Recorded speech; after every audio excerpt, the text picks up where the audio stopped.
Hey YouTube, what's up? It's your boy Dagger, aka Red Rogue, and today we're talking about something very horrific.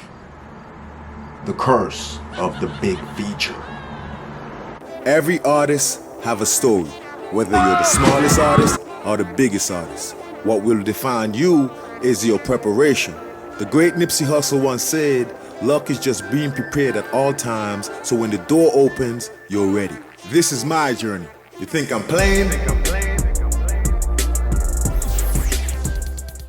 Hey YouTube, what's up? It's your boy Dagger. Welcome back to the channel. How y'all doing out there, man? Hope y'all doing great. Welcome back to the channel.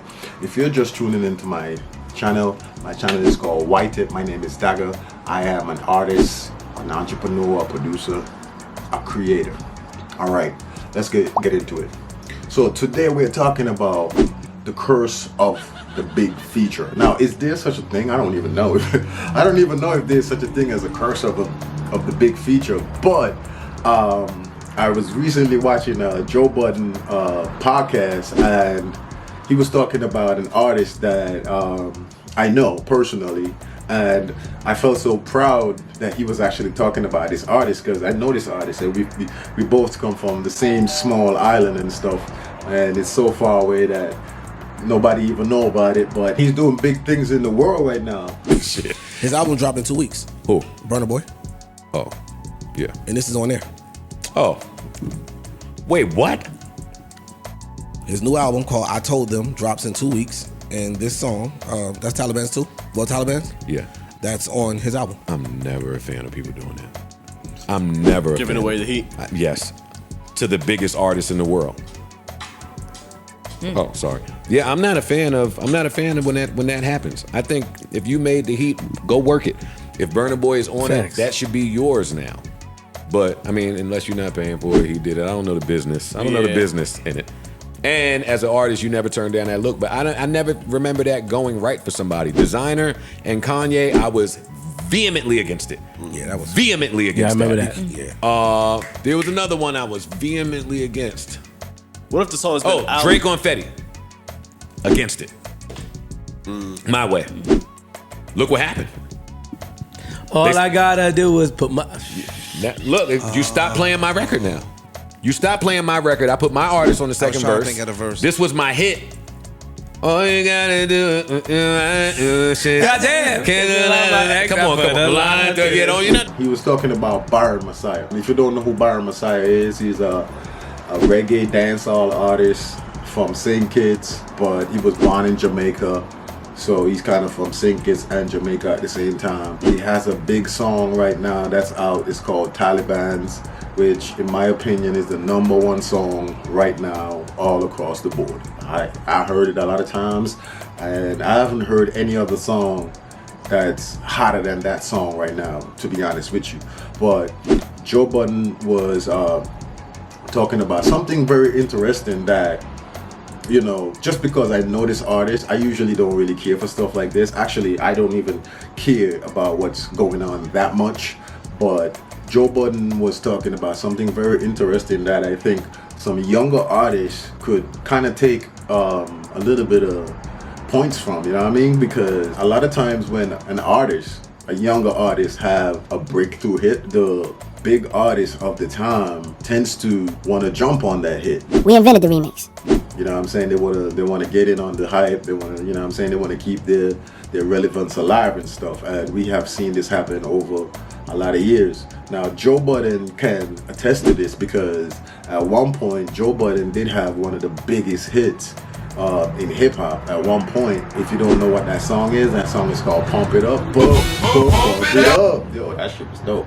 But yeah, Joe Budden had a big hit at the time, and at the time when the song was spinning, the song was so hot that Jay-Z, who was the biggest rapper at the time, wanted to jump on the song, and Joe Budden said no. That's what hip hop is. You know what I mean? Joe Budden said no. Now, if you're a younger artist on the come up, and you have a hit song, you finally have a breakthrough hit song, and that song is so hot, any artist that's big are gonna be watching that record. They're gonna be looking at that record. What are you doing? They're gonna have their eyes stuck on that record. Because if that record is picking up steam, they're gonna have their eyes on that record. They want to know what that record is doing because you're actually coming for their spot. So they're like, oh, who is this little person with this record? In their mind, they're like, well, if this record blows up to a certain point, I'm gonna just jump on it.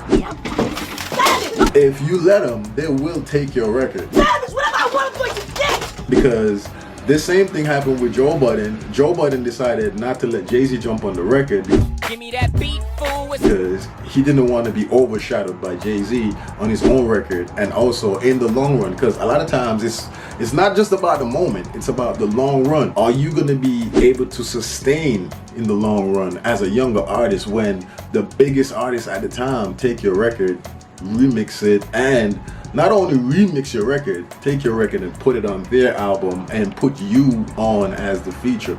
So I could totally get what Joe Budden is saying in this clip because it almost happened to him. And let's look at some examples here. When Desiigner came out with the record Panda, right? It was so big that Kanye West wanted to use the record. So when Kanye West took the record, Kanye West remixed the record, took the record for himself, changed the name of the record, and probably put Desiigner as a feature. And you know, we've seen what happened with Desiigner. Desiigner never really rebounded. Don't touch that my shit. Don't touch that my shit. Don't touch that. Desiigner never really had a bigger hit. Desiigner never had a bigger song. It also happened with Fetty Wap, when Fetty Wap had the biggest record at the time, which was "Baby, Will You Come My Way." Drake wanted to jump on that record Against it. and get some of that hype that was happening with the record. Against it. Turns out You stop playing my record now. it didn't turn out so good. So the track record kind of shows that when you, as an upcoming artist, give your biggest record to the biggest artist at the time, it could be a bad thing for you. Now, I'm not saying this is gonna happen with Byron Messia, because Byron Messia is a very talented kid and probably is gonna come up with a lot of other songs, a lot of hits. He has other songs that are hits in the Caribbean, and I know those songs, and Caribbean people know those songs, but this is his worldwide hit song. This is the song that made the world recognize him. And now Burna Boy is taking it and putting it on his album and saying featuring Byron Messia. And you know, Joe Budden don't think it's a good idea for an artist to do that. He's totally against it. Against it. And I kind of agree with him with this one a little bit, because you know, we've seen it happen with Desiigner and we've seen it happen with Fetty Wap. But hey, we're just people on YouTube talking, man. Like, you don't gotta take it that serious. Don't come for me because I'm talking about this. This is just something that I saw happening. And Joe Budden was thinking the same thing I was thinking. They were talking about what's the hottest record of the summer, and I'm thinking, yo, it's Taliban's. And they said it's Taliban's. So I was like, oh, Taliban. That's Taliban's too? Well, Taliban's? Yeah. Like, everybody's thinking the same thing. And then turns out Burna Boy is taking Taliban's and putting it on his album. Wait, what? And he's putting it as featuring Byron Messia. Against it.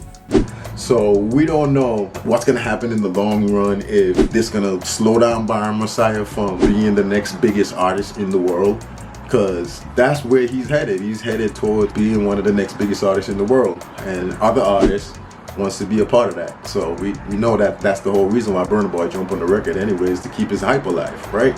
No disrespect to Burna Boy. I love Burna Boy. Burna Boy is one of the dopest artists out right now, but I just kind of wonder if it's right for the younger artists to give their biggest record Against it. to the biggest artist of the time. It's just something to really consider. So younger artists out there, man, you know, watch your moves, because a lot of y'all be moving like it's only now. Remember, you have a future. You have a future. Like, you want to be here for the next 20 years. So watch your moves and stop doing things based on clout. Stop doing things based on hype, because those things will affect you eventually. So this is something important to watch. We're gonna keep our eyes on this situation. We're gonna see how it turns out, because Joe Budden think it's not a good thing. Against it. Kind of agree with him on this one.